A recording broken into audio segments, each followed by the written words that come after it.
So we have with us today Mr. Samson Kutogo of YIAGA Africa, who will be speaking on the Edo State governorship election set to hold tomorrow. Sir, I would like to know your assessment of the election campaign and activities so far in the state. Well, thanks. As you know, the elections are in 24 hours. Campaigns have stopped because the law says 24 hours before campaigns are expected to stop. The candidates seem to have rounded up their campaigns, although over the last 90 days, the campaigns have been more about attack on personalities as opposed to a competition of ideas as well as policy proposals that will keep the state on a path of progress and growth.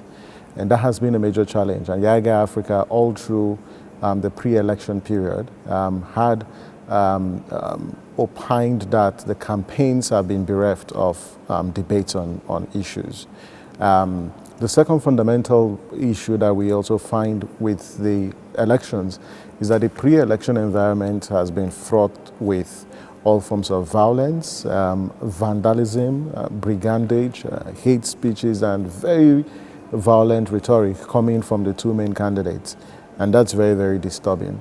And we are concerned that this election won't be determined by the voters, that it will be defined by strong arm tactics and also violence, given the surge in the activities of cult groups.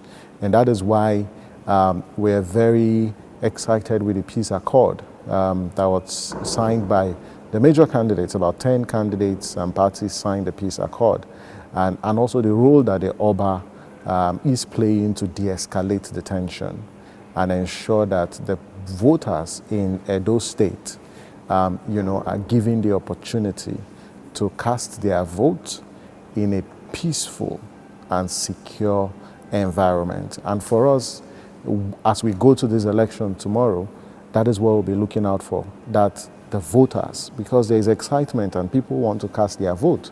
YIAGA conducted a survey with NOI polls a couple of weeks ago, and part of our findings from that survey was that 71% of registered voters in the state want to exercise their franchise. If there's one responsibility that the state owes its people, is to provide that opportunity for them to exercise that constitutional rights that they have in a secure environment. There have been a report of vote buying, massive vote buying on the state. Do you think this will in any way influence the outcome of the election? Absolutely, absolutely. And it's embarrassing, to see how we have debased, elections and public leadership as well as politics to a commercial venture where it is just trading and buying and selling. And if there is one unfortunate development within our electoral process that seem to really undermine political legitimacy, is the level of voter inducement in this election.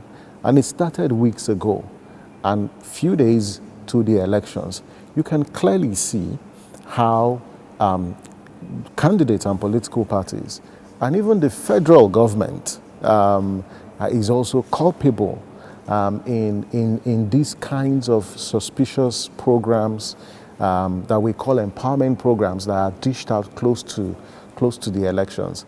I think that all men and women of good conscience, who are concerned about our 21 years democracy and 60 years of independence should rise and condemn this commercialization of politics. It's the weaponization of poverty, and it is really unfortunate, it's distasteful, and we hope that political leaders will get to a point where this desperation is not exerted in the course of seeking for public office. But it's very, very unfortunate. Will it swing voters? It definitely will. There's poverty in the land. But I urge the voters, and what YIAGA Africa has continually called on voters to do, is to vote their conscience and vote for leaders who will take them out of poverty, who will provide quality education, provide security for them, and they shouldn't be influenced by these piecemeal or pittances that are given to them in the course of elections. Looking at the safety of voters, do we have a guarantee that the security agencies will ensure safety of voters? Looking at the Kogi election and past elections in the country that were marked by violence, do you think the security agencies can be trusted to be non-biased? That's a very interesting question, because part of the questions we asked respondents in our survey was their level, to gauge the level of trust for democratic institutions. And the police came last. Only 39% trust the police, to protect the integrity of the process. The problem is not the police.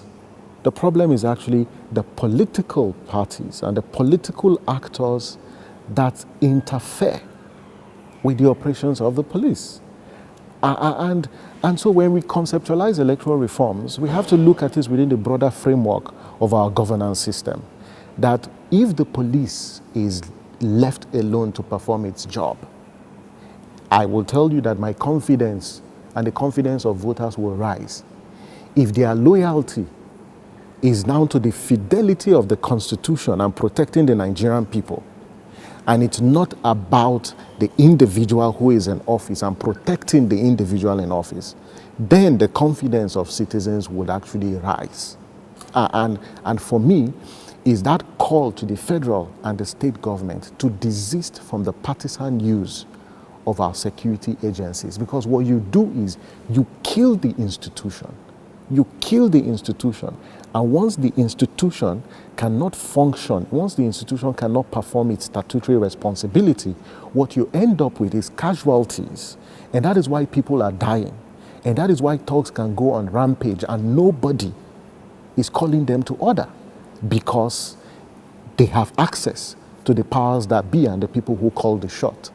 And so let the government allow the police perform its role and its functions. Let it provide the funding for the police, and let the police itself also purge itself of officers that have been compromised, to serve the interest of the political elite. And I dare say that it appears that you've got a reckless political class that doesn't have the interest of the people at heart.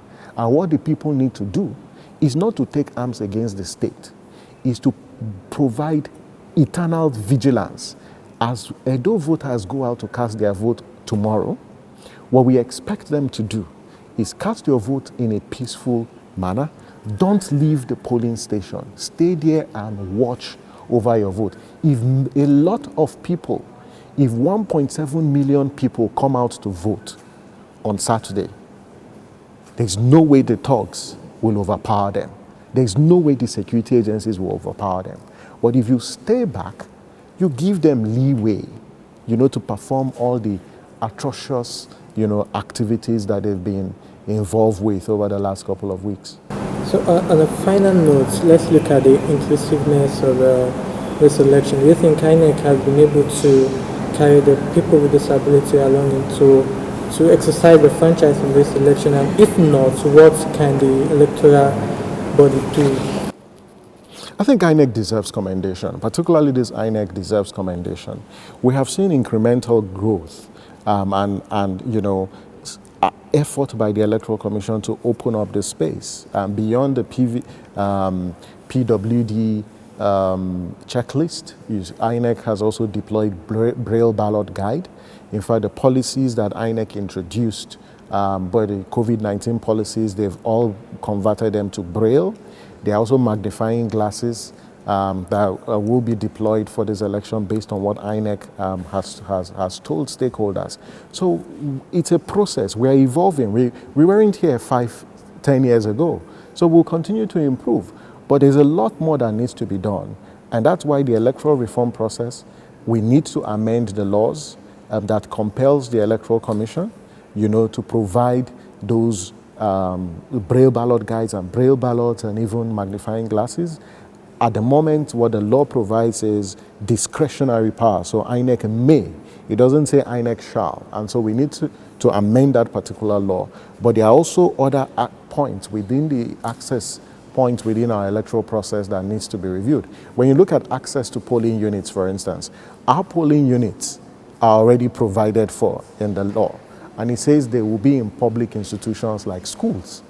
Now, if you have schools that are not disability friendly, there's no way INEC is going to create its own special polling units.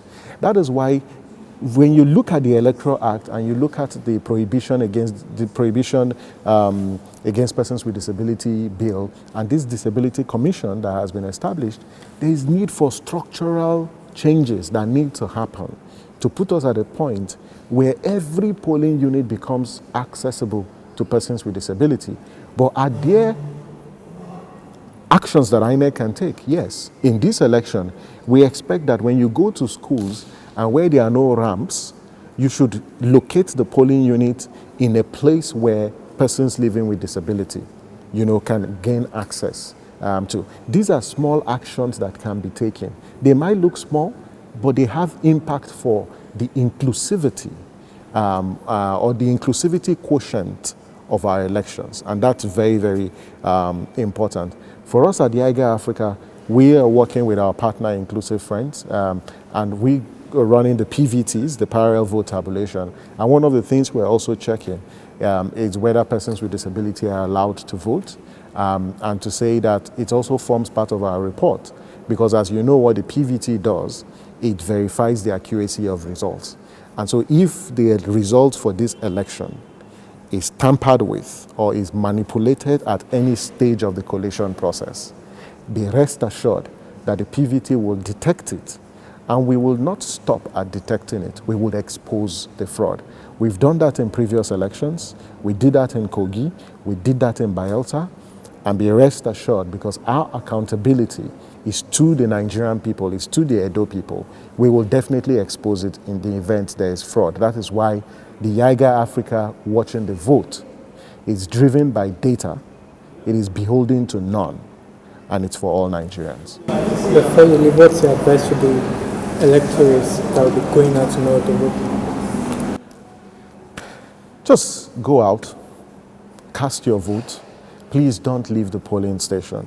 Stay at the polling station until the votes are counted and the results sheets are completed. It is very, very important. Please do not engage in violence. But I want to say that only those who are alive live to vote another day. And so if there is any threat to your security, please ensure that you take cover.